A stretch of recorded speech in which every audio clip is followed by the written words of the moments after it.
नमस्कार दोस्तों, स्वागत है आपका आज के मुख्य समाचारों में। दोस्तों यहाँ पर आपको देखने को मिलेंगी सुबह से लेकर शाम तक की तमाम बड़ी खबरें मुख्य समाचार ब्रेकिंग न्यूज अपडेट्स के रूप में। तो दोस्तों आप सभी लोगों से रिक्वेस्ट है इस वीडियो को ज्यादा से ज्यादा लाइक और शेयर करें। तो दोस्तों सीधे चलते हैं आज की पहली बड़ी खबर की ओर। किसान आंदोलन, सिंधु बॉर्डर पर पहुंचे मुख्यमंत्री केजरीवाल का केंद्र पर हमला, कहा अगर अन्नदाता देशद्रोही है तो पेट कौन भरेगा।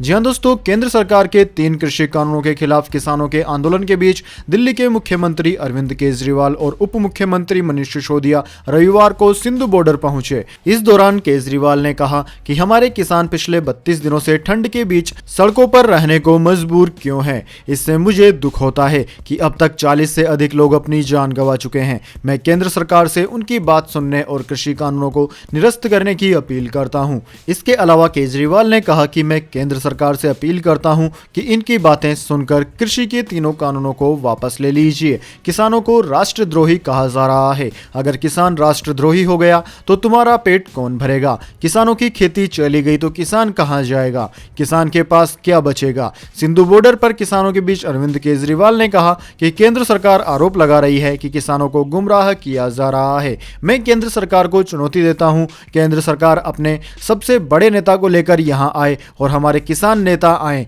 और पब्लिक में चर्चा हो जाए। पता चल जाएगा कि किसको कितनी जानकारी है। इसके बाद दोस्तों अगली बड़ी खबर। पंजाब के वकील ने खाया जहर, लिखा काले कानूनों से ठगा महसूस कर रहे हैं किसान, अब तक हुई तीसरी आत्महत्या। जी हां दोस्तों, नए कृषि कानूनों के विरोध में देश भर के किसान 32 दिन से दिल्ली बॉर्डर पर जमे हुए हैं। इसी बीच पंजाब के एक वकील ने रविवार को दिल्ली के टिकरी बॉर्डर पर चल रहे आंदोलन वाली जगह से कुछ दूर जहर खाकर खुदकुशी कर ली। किसान आंदोलन के दौरान यह खुदकुशी का तीसरा मामला है। इससे पहले 16 दिसंबर को करनाल जिले के सिंघाड़ा निवासी 65 साल के संत बाबा राम सिंह ने गोली मारकर खुदकुशी कर ली। वहीं 20 दिसंबर को बठिंडा के रामपुरा फूल में गुरलाब सिंह ने जहर खा लिया था। उनके घर वालों ने बताया था कि टिकरी बॉर्डर पर धरने से लौटने के बाद 2 दिन से परेशान था। उसके आखिरी बोल थे, पता नहीं क्या होगा करोड़ों किसानों का। इसके बाद दोस्तों अगली बड़ी खबर। गाड़ी चलाते समय नहीं करनी होगी अब कागजों की चिंता, सरकार ने दी बड़ी राहत। जी हां दोस्तों, इस महामारी काल को ध्यान में रखते हुए केंद्र सरकार ने वाहन चालकों को बड़ी राहत दी है। सड़क परिवहन और राजमार्ग मंत्रालय यानी कि ministry of road transport and highways ने रविवार को ड्राइविंग लाइसेंस समेत गाड़ी से जुड़े अन्य कागजों की वैलिडिटी को 31 मार्च तक के लिए बढ़ा दिया गया है। इन नए नियमों को तत्काल प्रभाव से लागू करने के निर्देश जारी कर दिए गए हैं। दरअसल दोस्तों ड्राइविंग लाइसेंस के अलावा सभी तरह के गाड़ी के परमिट, व्हीकल फिटनेस सर्टिफिकेट, गाड़ी का रजिस्ट्रेशन यानी कि आरसी, जो कि फरवरी 2020 से मार्च 2021 के बीच एक्सपायर हो रहे थे, सबकी वैलिडिटी को 2021 तक के लिए बढ़ा दिया गया है। सरकार के इस फैसले से बड़ी संख्या में लोगों को राहत मिलेगी। इसके बाद दोस्तों अगली बड़ी खबर। नए साल में टीवी, फ्रिज जैसा सामान खरीदना हो जाएगा महंगा, बढ़ जाएगी कीमतें। जी हां दोस्तों, नए साल से एलईडी टीवी और दूसरी अलायंसेस जैसे कि रेफ्रिजरेटर, वॉशिंग मशीन, माइक्रोवेव वगैरह महंगे हो जाएंगे। जनवरी से इनकी कीमत में 10% तक की बढ़ोतरी होने जा रही है। कंपनियों का कहना है कि कॉपर, एल्युमिनियम और स्टील के दाम बढ़ने से लागत भी बढ़ रही है। इसके अलावा टीवी पैनल की कीमतें भी सप्लाई कम होने की वजह से दुगना हो चुकी है। मैन्युफैक्चरर्स का कहना है कि कच्चा तेल महंगा होने से प्लास्टिक के दाम भी तेजी से बढ़े हैं। इसके बाद दोस्तों अगली बड़ी खबर। प्रधानमंत्री नरेंद्र मोदी का नए साल में देशवासियों से आग्रह है, कहा भारत में बने उत्पादों के इस्तेमाल का लें संकल्प। जी हां दोस्तों, प्रधानमंत्री नरेंद्र मोदी ने रविवार को देशवासियों से अपनी रोजमर्रा की जिंदगी में इस्तेमाल होने वाले विदेश में निर्मित वस्तुओं के विकल्प के रूप में मौजूद भारतीय उत्पादों को अपनाने की अपील की है और कहा है कि उन्हें देश के लिए इसे नववर्ष के संकल्प के तौर पर लेना चाहिए। दोस्तों आकाशवाणी के मासिक रेडियो कार्यक्रम मन की बात के 72वें और इस साल के आखिरी संस्करण में अपने विचार साझा करते हुए प्रधानमंत्री नरेंद्र मोदी ने कहा कि आत्मनिर्भर भारत अभियान के तहत वोकल फॉर लोकल के मंत्र को देश की जनता ने हाथों हाथ लिया है। इस अवसर पर उन्होंने निर्माणकर्ताओं तथा उद्योग जगत के विश्व स्तरीय उत्पाद बनाना सुनिश्चित कर आत्मनिर्भर भारत की दिशा में मजबूत कदम आगे बढ़ाने का भी आग्रह किया। इसके बाद दोस्तों अगली बड़ी खबर। बिटकॉइन ने तोड़े सारे रिकॉर्ड, 20 लाख के करीब पहुंची एक बिटकॉइन की कीमत। जी हां दोस्तों, क्रिप्टो करेंसी ने एक बार फिर रिकॉर्ड तोड़ दिए हैं। शनिवार को डिजिटल करेंसी ने $26,900 का नया ऑल टाइम हाई स्कोर बना लिया है।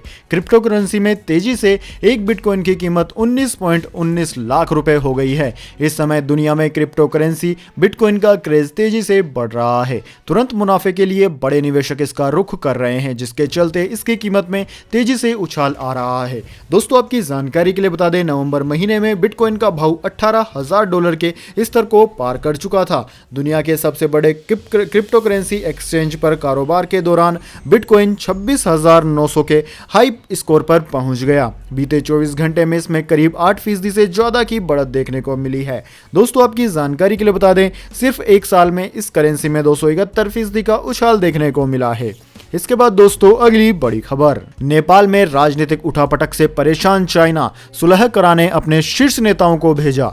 जी हां दोस्तों, सत्तारूढ़ नेपाल कम्युनिस्ट पार्टी में बिखराव को देखते हुए सुलह कराने के इरादे से चीन अपनी पार्टी के शीर्ष नेताओं को काठमांडू भेज रहा है। नेपाल कम्युनिस्ट पार्टी में उठापटक से परेशान चीन इसे विभाजित होने से बचाने के अपने अंतिम प्रयास के तहत अपने नेताओं को नेपाल भेज रहा है।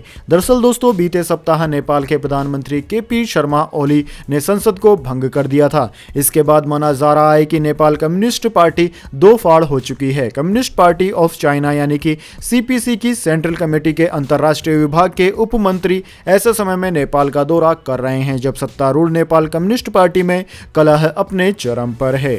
इसके बाद दोस्तों, अगली बड़ी खबर, WHO प्रमुख ने कहा, यह महामारी अंतिम महामारी नहीं, दुनिया को आगे के संकट के लिए होना होगा तैयार। जी हां दोस्तों, विश्व स्वास्थ्य संगठन यानी कि WHO के प्रमुख टेड्रोस अधनोम घेब्रेयेसस ने इस महामारी को लेकर बड़ा दावा किया है। दोस्तों, शनिवार को एक महत्वपूर्ण घोषणा करते हुए WHO चीफ ने कहा कि यह महामारी दुनिया के लिए अंतिम महामारी संकट नहीं है। टेड्रोस ने कहा कि अगर हम जलवायु परिवर्तन और पशु कल्याण को लेकर हल नहीं ढूंढ पाते तो मानव स्वास्थ्य को बेहतर कराने वाले हमारे सभी प्रयास व्यर्थ साबित होंगे। टेड्रोस ने कहा कि हम पैसे के इस्तेमाल से इस तरह की महामारी के प्रकोप को रोकने की कोशिश कर रहे हैं, जो खतरनाक ढंग से एक अदूरदर्शी तरीका है। इसके बाद दोस्तों, अगली बड़ी खबर, भारत में महामारी की स्थिति में तेजी से हुआ सुधार। जुलाई के बाद सबसे कम नए आए केस। जान लीजिए क्या है पूरी दुनिया और भारत में नए मामलों की संख्या। जी हां दोस्तों, सबसे पहले बात कर लेते हैं भारत की।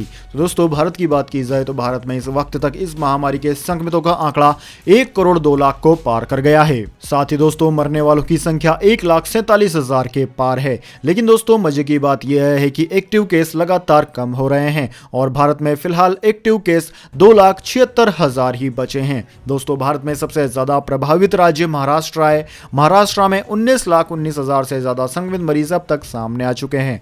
वहीं दोस्तों, इसके बाद में कर्नाटक, आंध्र प्रदेश, तमिलनाडु, केरला, दिल्ली, उत्तर प्रदेश, वेस्ट बंगाल, ओडिशा, राजस्थान, तेलंगाना, छत्तीसगढ़, हरियाणा, बिहार, गुजरात, मध्य प्रदेश, असम, पंजाब आदि राज्यों का नाम आता है। इसके बाद दोस्तों, अब जान लेते हैं क्या है पूरी दुनिया के हालात। लेकिन उससे पहले दोस्तों, मेरी आपसे एक छोटी सी रिक्वेस्ट है, अगर दोस्तों आपको अभी तक हमारी न्यूज़ पसंद आई है तो इसे एक छोटा सा लाइक जरूर दे दें, और अगर आपको पसंद नहीं आई है तो बेशक आप डिसलाइक भी कर सकते हैं। लेकिन दोस्तों, लाइक और डिसलाइक जरूर कीजिए, क्योंकि दोस्तों यही हमारी मेहनत का फल होता है और इसी से पता चलता है कि आपको हमारी वीडियो पसंद आई है या नहीं। तो दोस्तों, जल्दी से जान लेते हैं क्या है पूरी दुनिया में इस महामारी के हालात। तो दोस्तों, पूरी दुनिया की बात की जाए तो पूरी दुनिया में इस वक्त तक 8,04,41,000 से ज्यादा संक्रमित मामले अब तक सामने आ चुके हैं। वहीं दोस्तों, मरने वालों की संख्या 17,60,000 को पार कर गई है। जबकि दोस्तों, इस महामारी से सबसे ज्यादा प्रभावित देशों की बात की जाए तो अमेरिका उसमें अव्वल आता है। अमेरिका में 1,90,00,000 से ज्यादा संक्रमित मरीज अब तक सामने आ चुके हैं। दूसरा नंबर दोस्तों भारत का है, जबकि तीसरा नंबर ब्राजील का है। ब्राजील में 74 लाख से ज्यादा संक्रमित मरीज अब तक सामने आ चुके हैं। वहीं दोस्तों, इन तीनों देशों के बाद में Russia, France, United Kingdom, Turkey, Italy, Spain, Germany, Colombia, Argentina, Mexico, Poland, Iran, Ukraine, Peru आदि देशों का नाम आता है। इसके बाद दोस्तों, अगली बड़ी खबर, आईसीसी डिकार्ड अवार्ड्स। आईसीसी ने चुनी इस दशक की बेस्ट टीमें। धोनी धोनी और कोहली का रहा दबदबा। जी हाँ दोस्तों, अंतर्राष्ट्रीय क्रिकेट परिषद यानी कि आईसीसी ने पिछले 10 वर्षों में क्रिकेट में सर्वश्रेष्ठ प्रदर्शन के आधार पर डिकेड अवार्ड्स का ऐलान कर दिया है। आईसीसी ने इस दशक के बेहतरीन प्रदर्शन के आधार पर अपनी बेस्ट वनडे, टेस्ट और टी20 टीमें चुनी है, जिसमें विराट कोहली और महेंद्र सिंह धोनी का दबदबा रहा। आईसीसी की इस दशक की बेस्ट वनडे, टेस्ट और टी20 तीनों ही टीमों में विराट कोहली को जगह मिली है। साथ ही टेस्ट टीम की कप्तानी उन्हें सौंपी गई है। इसके अलावा भारत के पूर्व वर्ल्ड चैंपियन कप्तान महेंद्र सिंह धोनी को दशक की बेस्ट वनडे और टी20 टीमों का कप्तान चुना गया है। भारत को 28 साल बाद वनडे वर्ल्ड कप दिलाने वाले महेंद्र सिंह धोनी को आईसीसी ने इस दशक की अपनी 50 ओवर की टीम का कप्तान भी नियुक्त किया। इस टीम में धोनी के अलावा 2 और भारतीय रोहित शर्मा, विराट कोहली शामिल हैं। ऑस्ट्रेलिया के डेविड वार्नर और मिशेल स्टार्क भी इस टीम में चुने गए हैं। वहीं दोस्तों, पूरी वनडे टीम की बात की जाए तो पूरी वनडे टीम में महेंद्र सिंह धोनी कप्तान और wicketkeeper, David Warner, Virat Kohli, AB de Villiers, Shakib Al Hasan, Ben Stoke, Mitchell Starc, Trent Boult, Imran Tahir और लसिथ मलिंगा को शामिल किया गया है। इसके बाद दोस्तों, अगली बड़ी खबर, शिवसेना का मोदी सरकार पर वार, कहा सोवियत संघ की तरह टूट जाएगा देश। जी हां दोस्तों, शिवसेना ने बीजेपी की अगुवाई वाली केंद्र सरकार पर तीखा हमला करते हुए कहा है कि केंद्र और राज्यों के बीच संबंध बिगड़ रहे हैं। साथ ही कहा कि हमारे देश के राज्यों को सोवियत संघ की तरह टूटने में ज्यादा समय नहीं लगेगा। शिवसेना के मुखपत्र सामना में प्रकाशित हुए आर्टिकल में कहा गया है कि यदि केंद्र सरकार को यह एहसास नहीं है कि वे राजनीतिक लाभ के लिए लोगों को नुकसान पहुंचा रहे हैं, तो हमारे देश में भी राज्यों को सोवियत संघ की तरह टूटने में ज्यादा समय नहीं लगेगा। साल 2020 की ओर देखें तो यह साल केंद्र सरकार की क्षमता और साख पर सवालिया निशान लगा रहा है। मराठी न्यूज़पेपर में आगे लिखा गया कि किसान दिल्ली की सीमाओं पर विरोध कर रहे हैं, लेकिन सत्तारूढ़ सरकार को आंदोलन की परवाह नहीं है। इस सरकार की विफलता का कारण बिखरा हुआ और कमजोर विपक्ष है। आगे लिखा गया कि लोकतंत्र का पतन शुरू हो गया है और इसके लिए बीजेपी या मोदी शाह जिम्मेदार नहीं है, बल्कि विपक्षी दल सबसे अधिक जिम्मेदार हैं। मौजूदा स्थिति में सरकार को दोष देने के बजाय विपक्ष को आत्मनिरीक्षण करने की आवश्यकता है। इसके बाद दोस्तों, अगली बड़ी खबर, वैष्णो देवी में बर्फबारी, कश्मीर के गुलमार्ग में पारा माइनस में 7.2 डिग्री पहुंचा। दिल्ली समेत उत्तर भारत में कड़ाके की ठंड के हैं आसार। जी हां दोस्तों, दिसंबर का महीना खत्म होने वाला है और पूरे उत्तर भारत में शीतलहर का प्रकोप जारी है। रविवार को वैष्णो देवी में बर्फबारी होने से मौसम में और बदलाव आने की आशंका जताई जा रही है। भारत मौसम विज्ञान विभाग के क्षेत्रीय पूर्वानुमान के अनुसार हिमाचल प्रदेश और उत्तराखंड के ऊपरी इलाकों में ताजा पश्चिमी विक्षोभ के प्रभाव के कारण बर्फबारी की स्थिति बन सकती है। मौसम विज्ञान विभाग के अनुसार शीतलहर का दौर 29 दिसंबर के बाद लौटेगा। भारतीय मौसम विज्ञान विभाग ने आशंका जताई है कि पहाड़ी क्षेत्रों में बर्फबारी होने से दिल्ली, पंजाब, हरियाणा, उत्तर प्रदेश, बिहार और राजस्थान जैसे राज्यों में सर्दी का सितम बढ़ेगा। जम्मू कश्मीर में रविवार को शीतलहर और तेज हो गई थी तथा समूची घाटी में न्यूनतम तापमान शून्य से कई डिग्री नीचे चला गया था। दोस्तों, मौसम विभाग के अधिकारियों ने बताया कि 12 दिसंबर को हुई बर्फबारी के बाद से कश्मीर में मौसम शुष्क और सर्द बना हुआ है। इसके बाद दोस्तों, अगली बड़ी खबर, साल 2021 में गोल्ड तोड़ेगा सारे रिकॉर्ड, 63,000 रुपए प्रति किलो तक जा सकते हैं भाव। जी हां दोस्तों, नए साल में सोना नई ऊंचाइयों को छू सकता है। फिलहाल सोना 50,000 रुपए प्रति 10 ग्राम पर है, लेकिन 2021 में यह 63,000 रुपए प्रति 10 ग्राम की नई ऊंचाई को छू सकता है।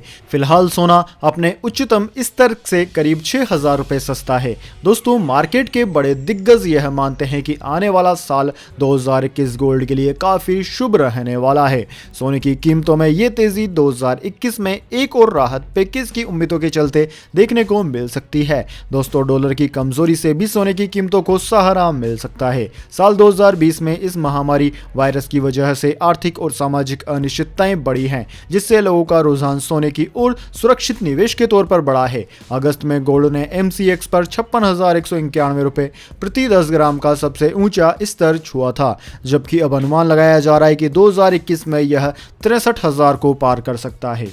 इसके बाद दोस्तों, अगली बड़ी खबर, इंडिया वर्सेस ऑस्ट्रेलिया दूसरा टेस्ट मैच। दूसरे दिन भारत का स्कोर 277, 5 विकेट के नुकसान पर 82 रन की रही लीड। रहाणे ने मारा 12वां शतक। जी हां दोस्तों, मेलबोर्न में खेले जा रहे बॉक्सिंग डे टेस्ट में दूसरा दिन खत्म होने तक भारतीय टीम ने 5 विकेट गंवाकर 277 रन बना लिए हैं। इसी के साथ दोस्तों, भारत ने ऑस्ट्रेलिया पर 82 रन की बढ़त भी ले ली। दूसरे दिन भारतीय कप्तान अजिंक्य रहाणे ने अपने टेस्ट करियर की 12वीं सेंचुरी लगाई। ऑस्ट्रेलिया इंडियाई जमीन पर यह उनका दूसरा शतक रहा। इससे पहले 2014 में बॉक्सिंग डे टेस्ट में उन्होंने मेलबोर्न क्रिकेट ग्राउंड पर ही 147 रन की पारी खेली थी। दोस्तों बारिश की वजह से एम्पायर्स ने दूसरे दिन का खेल समय से पहले खत्म करने की घोषणा कर दी। रहाणे 104 रन 200 बॉल खेलने और रविंद्र जडेजा 40 रन पर नाबाद रहे। दोनों के बीच छठे विकेट के लिए 194 बॉल पर 104 रन की पार्टनरशिप भी हो चुकी है।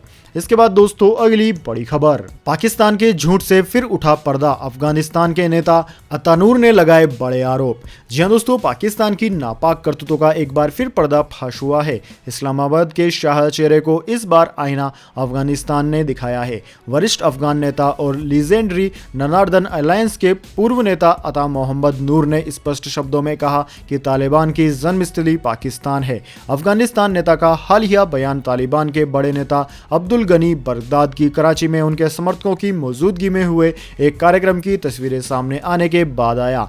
अता पूर्व में अफगानिस्तान के उत्तरी बल्ख प्रांत से गवर्नर रह चुके हैं। उन्होंने कहा कि हम जानते हैं कि पाकिस्तान ही तालिबान की जन्मस्थली है, जो उन्हें हमेशा से हर तरीके से सपोर्ट करता आया है। इसके बावजूद हम उम्मीद करते हैं कि पाकिस्तान दोनों देशों की साझा चिंता और हमारी सीमा सुरक्षा को लेकर ईमानदारी से अफगानिस्तान का सहयोग करेगा। इसके बाद दोस्तों अगली बड़ी खबर, अमेरिका में लोगों को नहीं मिलेगा इस महामारी का रिलीफ पैकेज, डोनाल्ड ट्रंप का हस्ताक्षर करने से इनकार। जी हां दोस्तों, अमेरिका में फिलहाल लोगों को इस महामारी का राहत पैकेज नहीं मिलेगा क्योंकि राष्ट्रपति डोनाल्ड ट्रंप ने पैकेज पर साइन नहीं किया है। उन्हें इस पैकेज पर शनिवार को ही हस्ताक्षर करने थे, लेकिन उन्होंने साइन करने से इनकार कर दिया। दोस्तों डोनाल्ड ट्रंप के हस्ताक्षर न होने से अब वहां की जनता को मिलने वाली $2,30,000 अमेरिकी डॉलर की सहायता राशि नहीं मिल सकेगी। इसका प्रभाव वहां के 1 करोड़ से ज्यादा लोगों पर पड़ेगा। तो दोस्तों यह थी आज की तमाम बड़ी खबरें। इसके बाद में दोस्तों अब बारी आती है आज के माइंड क्विज क्वेश्चन की। जी हां दोस्तों, एक आसान से सवाल का जवाब देकर आप जीत सकते हैं एक अमेजिंग सरप्राइज गिफ्ट। तो दोस्तों आज का सवाल आपकी स्क्रीन पर आ चुका है। सुंदरवन नेशनल पार्क कौन से राज्य में स्थित है? जी हां दोस्तों, अगर आप जानते हैं कि सुंदरवन नेशनल पार्क कौन से राज्य में है तो जल्दी से उस राज्य का नाम कमेंट बॉक्स में लिख दीजिए। अगर दोस्तों आपका जवाब होता है एकदम सही और आप चुन ले जाते हैं लकी विजेता के रूप में, तो आपको मिल सकता है एक अमेजिंग सरप्राइज गिफ्ट हमारे यूट्यूब चैनल की ओर से। तो दोस्तों जल्दी से अपना उत्तर कमेंट बॉक्स में लिख दीजिए, वीडियो को लाइक कर लीजिए और चैनल को सब्सक्राइब करके बेल आइकन जरूर से दबा लीजिए ताकि हर वीडियो की नोटिफिकेशन सबसे पहले आप तक पहुंच जाए और आप किसी भी काम की खबर से वंचित न रह पाएं। धन्यवाद। वंदे मातरम। जय हिंद, जय भारत।